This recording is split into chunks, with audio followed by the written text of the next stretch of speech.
Salut les amis, je suis content de vous retrouver pour cette nouvelle vidéo et aujourd'hui je vais parler de la Copa 18.1 d'Adidas que je vais comparer avec la Copa 17.1, l'ancienne génération. Mais avant de commencer, n'oubliez pas de vous abonner à notre chaîne et surtout activer les notifications.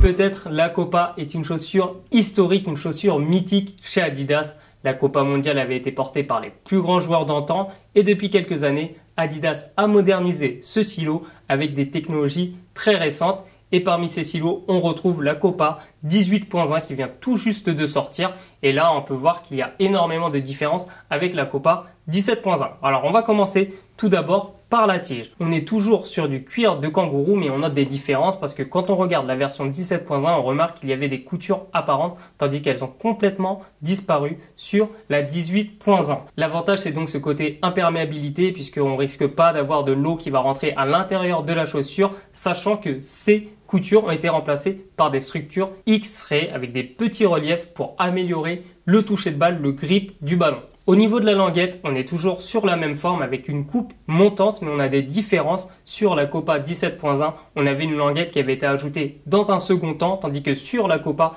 18.1, cette languette fusionne avec le reste de la tige et ça accentue le côté chaussure-chaussette, surtout que le knit, ce matériau finement cousu, est présent sur tout le talon, tandis que sur la Copa 17.1, il n'était présent que sur la languette. À l'intérieur de la chaussure, on a exactement les mêmes technologies. On retrouve notamment ces petits coussinets qui ne payent pas de mine, mais c'est vraiment un petit plus pour le confort. C'était exactement la même chose sur la Copa 17.1. Et enfin, la semelle extérieure est identique. On est sur du sprint frame avec des crampons coniques qui sont très intéressants sur terrain naturel sec ou sur pelouse synthétique.